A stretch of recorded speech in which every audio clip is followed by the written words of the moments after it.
des épines, ça ne sert à rien, c'est de la pure méchanceté de la part des fleurs. Oh! Mais après un silence, il me lança, avec une sorte de rancune. Je ne te crois pas, les fleurs sont faibles, elles sont naïves, elles se rassurent comme elles peuvent, elles se croient terribles avec leurs épines. Je ne répondis rien. À cet instant, je me disais, si ce boulon résiste encore, je le ferai sauter d'un coup de marteau.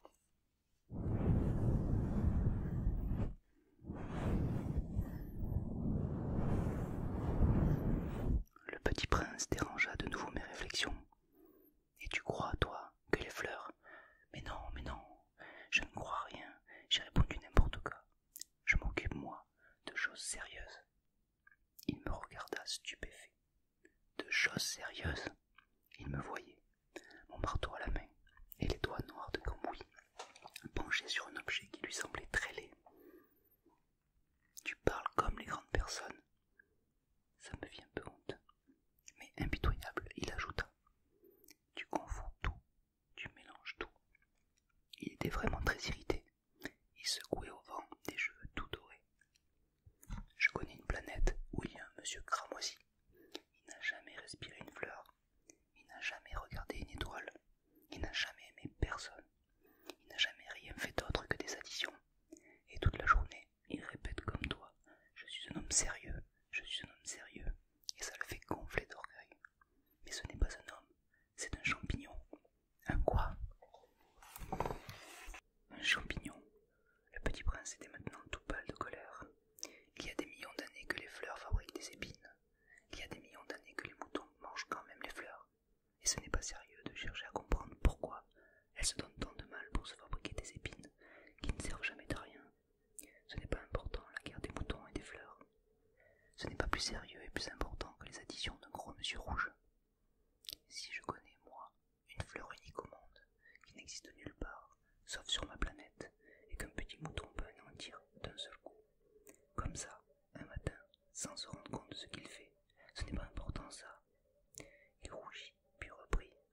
Si quelqu'un aime une fleur qui n'existe qu'un exemplaire dans les millions d'étoiles, ça suffit pour qu'il soit heureux quand il les regarde.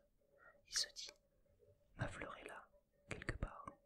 Mais si le mouton mange la fleur, c'est pour lui comme si, brusquement, toutes les étoiles s'éteignaient. Et ce n'est pas important ça. Il ne peut rien dire de plus. Il éclata brusquement en sanglots. La nuit était tombée. J'avais lâché mes outils. Je me moquais bien de mon marteau, de mon boulot, de la soif et de la mort. Il y avait sur une étoile, une planète, la mienne, la terre, un petit prince à consoler. Je le pris dans mes bras, je le berçai, je lui disais, la fleur que tu aimes n'est pas en danger. Je lui dessinerai une muselière à ton bouton. Je te dessinerai une armure pour ta fleur. Je ne savais pas trop quoi dire, je me sentais très maladroit. Je ne savais pas comment l'atteindre ou le rejoindre. C'est tellement mystérieux. Le pays des larmes. Le pays des larmes.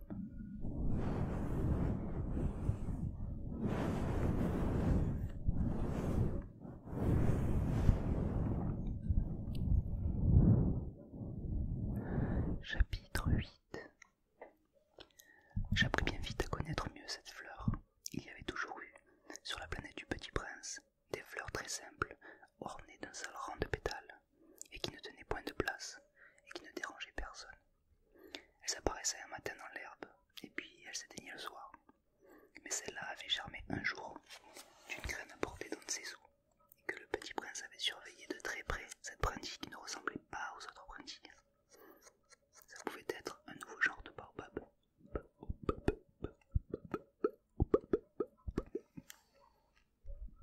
Mais l'arbuste cessa vite de croître et commença de préparer une fleur.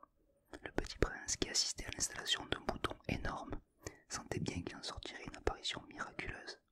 Mais la fleur n'en finissait pas de se préparer à être belle, à l'abri de sa chambre verte. Elle choisissait avec soin ses couleurs. Elle s'habillait lentement. Elle ajustait un à un ses pétales. Elle ne voulait pas sortir toute fripée comme les coquelicots. Coquelicot, coquelicot, coquelicot, coquelicot, coquelicot. Elle ne voulait pas sortir toute fripée comme les coquelicots. Coquelicot, coquelicot, coquelicot, coquelicot, coquelicot, coquelicot. pouvait apparaître que dans le plein rayonnement de sa beauté. Et oui, elle était très coquette. Sa toilette mystérieuse avait donc duré des jours et des jours. Et puis voici qu'un matin, justement à l'heure du lever du soleil, elle s'était montrée. Et elle, qui avait travaillé avec tant de précision, dit en bâillant: « Ah, je me réveille à peine. Je vous demande pardon, je suis encore toute décoiffée. » Le petit prince alors ne put contenir son admiration. « Que vous êtes belle, n'est-ce pas ?» répondit doucement la fleur. « Et je suis née en même temps que le soleil. »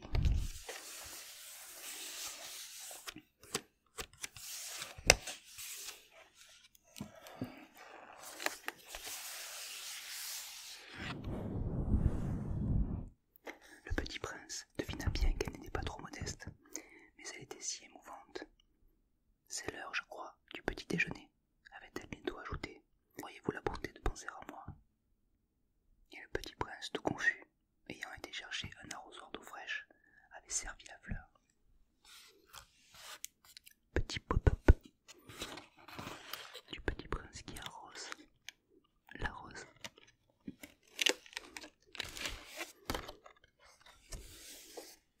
Ainsi l'avait-elle bien vite tourmentée par sa vanité, un peu ombrageuse. Un jour, par exemple, parlant de ses 4 épines, elle avait dit au petit prince: « Ils peuvent venir, les tigres, avec leurs griffes. »« Il n'y a pas de tigres sur ma planète, » avait objecté le petit prince. « Et puis, les tigres ne mangent pas d'herbe. »« Je ne suis pas une herbe, » avait doucement répondu la fleur. « Pardonnez-moi. »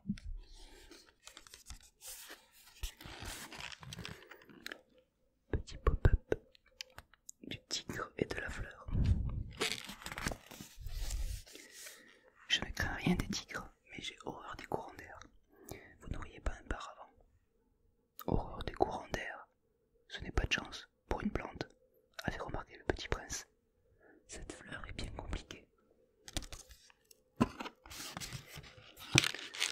Et voici le petit prince qui met un paravent à sa fleur. Le soir, vous me mettrez sous globe, il fait très froid chez vous. C'est mal installé, là d'où je viens. Mais elle s'était interrompue. Elle était venue sous forme de graine. Elle n'avait rien pu connaître des autres mondes. Humiliée de s'être laissée surprendre à préparer un mensonge aussi naïf, elle avait toussé 2 ou 3 fois pour mettre le petit prince dans son tort. Ce paravent, j'allais le chercher, mais vous me parliez. Alors, elle avait forcé sa toux pour lui infliger quand même des remords. Et voici le petit prince qui met un globe sur sa fleur. Ainsi, le petit prince, malgré la bonne volonté de son amour, avait vite douté d'elle. Il avait pris au sérieux des mots sans importance et était devenu très malheureux. « J'aurais dû ne pas l'écouter, » me confia-t-il un jour. « Il ne faut jamais écouter les fleurs, il faut les regarder et les respirer. La mienne embaumait ma planète, mais je ne savais pas m'en réjouir. Cette histoire de griffes qui m'avait tellement agacé eût dû m'attendrir. Il me convient encore. Je n'ai rien su comprendre, j'aurais dû la juger sur les actes et non sur les mots. Elle m'embaumait et m'éclairait. Je n'aurais jamais dû m'enfuir. J'aurais dû deviner sa tendresse derrière ses pauvres ruses. Les fleurs sont si contradictoires, mais j'étais trop jeune pour savoir l'aimer. »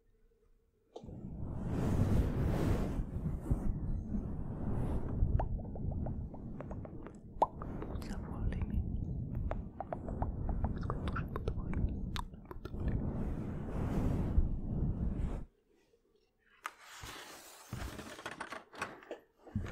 Chapitre 9. Je crois qu'il profita pour son évasion d'une migration d'oiseaux sauvages. Au matin du départ, il mit sa planète bien en ordre. Il ramena soigneusement ses volcans en activité. Il possédait 2 volcans en activité, et c'était bien commode pour faire chauffer le petit déjeuner du matin. Il possédait aussi un volcan éteint. Mais comme il disait, on ne sait jamais. Il ramena donc également le volcan éteint. S'ils sont bien ramonés, les volcans brûlent doucement et régulièrement, sans éruption. Les éruptions volcaniques sont comme des feux de cheminée. Évidemment, sur notre Terre, nous sommes beaucoup trop petits pour ramoner nos volcans. C'est pourquoi ils nous causent tant d'ennuis. Le petit prince arracha aussi, avec un peu de mélancolie, les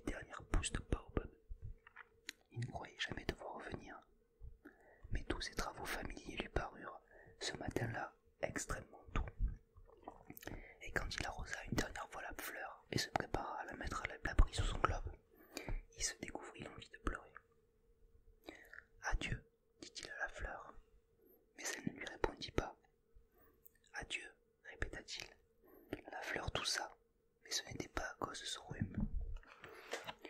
J'ai été sotte, lui dit-elle enfin. Je te demande pardon. Tâche d'être heureux.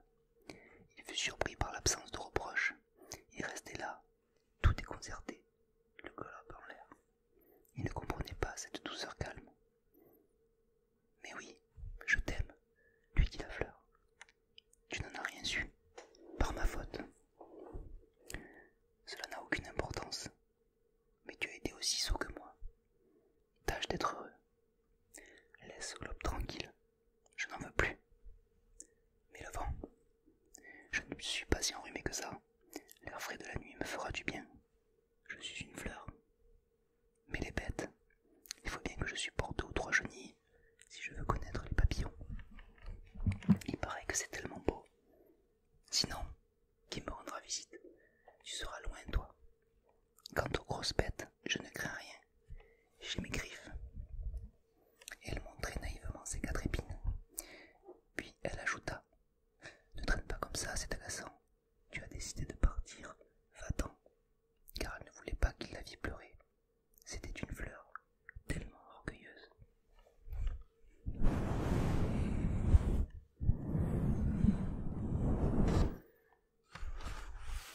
Là on voit le petit prince qui fait les derniers préparatifs. Remonte son volcan. Chapitre 10.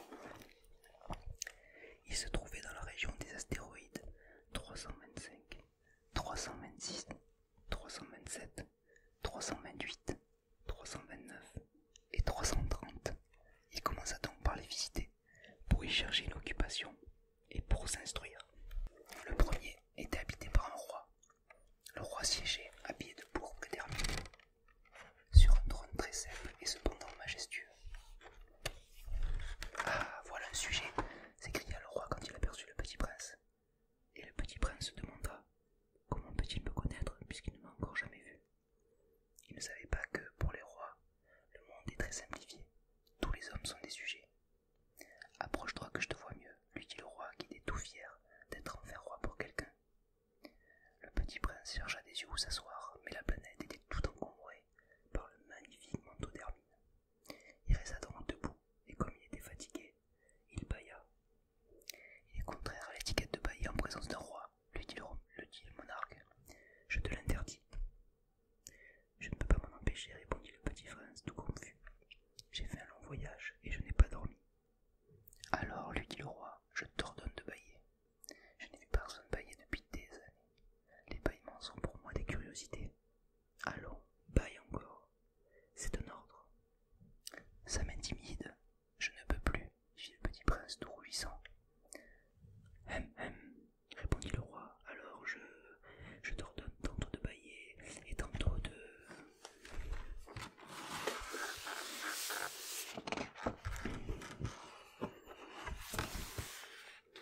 Il bredouillait un peu et paraissait vexé, car le roi tenait essentiellement à ce que son autorité fût respectée.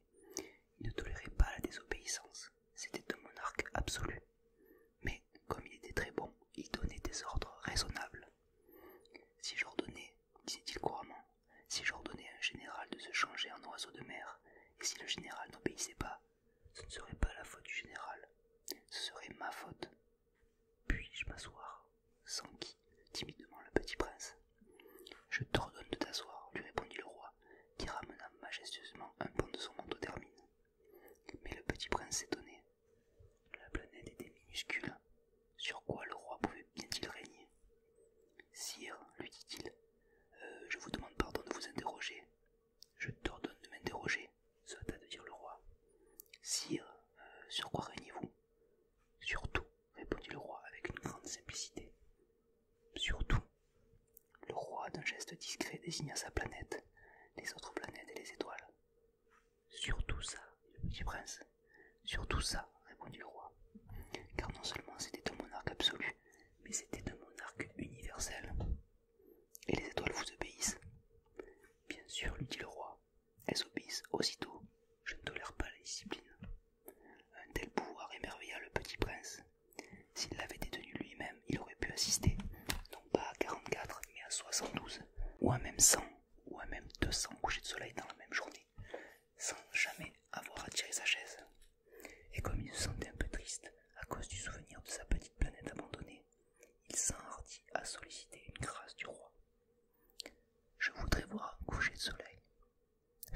désir, ordonnez au soleil de se coucher. Si j'ordonnais à un général de voler d'une fleur à l'autre à la façon d'un papillon, ou d'écrire une tragédie, ou de se changer en oiseau de mer, et si le général n'exécutait pas l'ordre reçu, qui, de lui ou de moi, serait dans son tort? Ce serait vous, dit fermement le petit prince. Exact, il faut exiger de chacun ce que chacun peut donner, reprit le roi. L'autorité repose d'abord sur la raison. J'ai le droit d'exiger l'obéissance, parce que mes ordres sont raisonnables. Alors, mon coucher de soleil, rappela le petit prince qui jamais n'oublie une question une fois qu'il l'avait posée.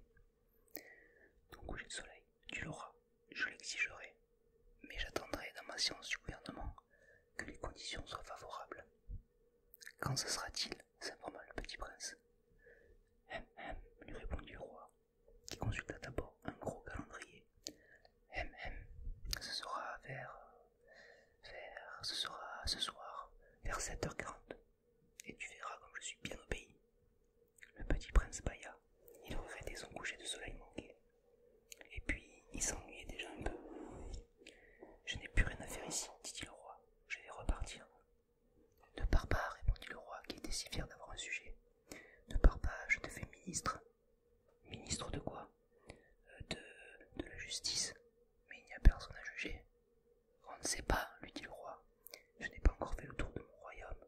Je suis très vieux et je n'ai pas de place pour un carrosse. Et ça me fatigue de marcher.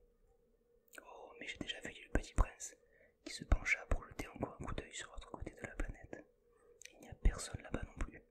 Tu jugeras donc toi-même, lui répondit le roi. C'est le plus difficile.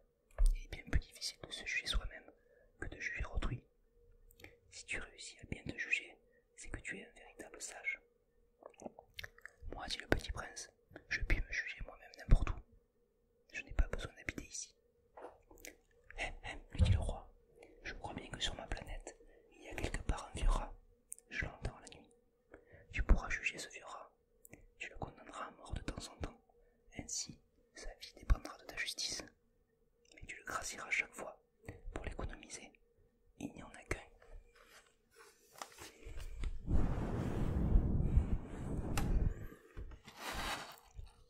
Envoie le roi avec son manteau d'hermine.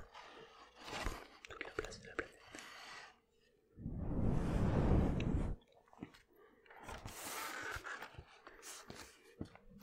Moi, répondit le petit prince, je n'aime pas condamner à mort, et je crois bien que je m'en vais. Non, dit-il le roi. Mais le petit prince, ayant achevé ses préparatifs, ne voulut point peiner le vieux monarque. Si votre majesté désirait être obéie ponctuellement, elle pourrait me donner un ordre raisonnable. Elle pourrait m'ordonner, par exemple, de partir avant 1 minute. Il me semble que les conditions sont favorables. Le roi n'ayant rien répondu, le petit prince hésita d'abord, puis, avec un soupir, prit le départ. Je te fais mon ambassadeur, se hâta alors de crier le roi. Il avait un grand air d'autorité. Les grandes personnes sont bien étranges, se dit le petit prince, en lui-même durant son voyage.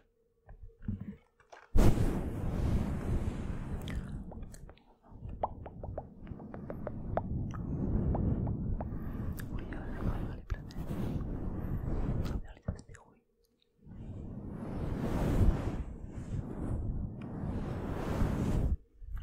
Chapitre 11. La deuxième planète était habitée par un vaniteux. Ah, voilà la visite d'un admirateur, s'écria de loin le vaniteux dès qu'il aperçut le petit prince. Car pour les vaniteux, les autres hommes sont des admirateurs. Bonjour, dit le petit prince, vous avez un drôle de chapeau. C'est pour saluer, lui répondit le vaniteux. C'est pour saluer quand on m'acclame. Malheureusement, il ne passe jamais personne par ici. Ah oui, dit le petit prince qui ne comprit pas. Frappe tes mains l'une contre l'autre, conseilla donc le vaniteux. Le petit prince frappa ses mains l'une contre l'autre. Le vaniteux salua modestement, en soulevant son chapeau. Ça, c'est plus amusant que la visite au roi, se dit en lui-même le petit prince, et il recommença de frapper ses mains l'une contre l'autre. Le vaniteux recommença de saluer en soulevant son chapeau. Après 5 minutes d'exercice, le petit prince se fatigua de la monotonie du jeu. Et pour que le chapeau tombe, demanda-t-il, que faut-il faire? Mais le vaniteux ne l'entendit pas. Les vaniteux n'entendent jamais que les louanges. Est-ce que tu m'admires vraiment beaucoup? Demanda-t-il petit prince. Qu'est-ce que signifie admirer? Admirer signifie reconnaître que je suis l'homme le plus beau, le mieux habillé, le plus riche et le plus intelligent de la planète. Mais tu es seul sur ta planète. Fais-moi ce plaisir, admire-moi quand même. Je t'admire, dit le petit prince, en haussant un peu les épaules. Mais en quoi cela peut-il bien t'intéresser? Et le petit prince s'enfuit. Les grandes personnes sont décidément bien bizarres, se dit-il simplement en lui-même durant son voyage. On peut voir le pailleteur. Voyage du petit prince avec les étoiles.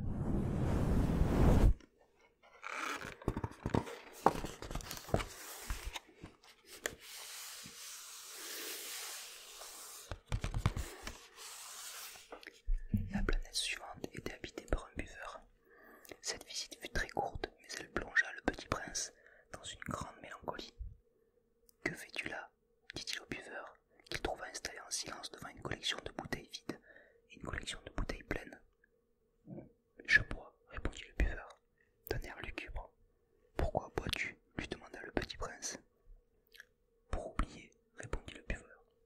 « Pour oublier quoi » s'enquit le petit prince qui déjà le plaignait. « Pour oublier que j'ai honte, avoua le buveur en baissant la tête. »« Honte de quoi » s'informa le petit prince qui désirait le secourir. « Honte de boire » acheva le buveur qui s'enferma définitivement dans le silence. Et le petit prince s'en fut, perplexe. Les grandes personnes sont décidément très très bizarres, se dit-il en lui-même durant le voyage.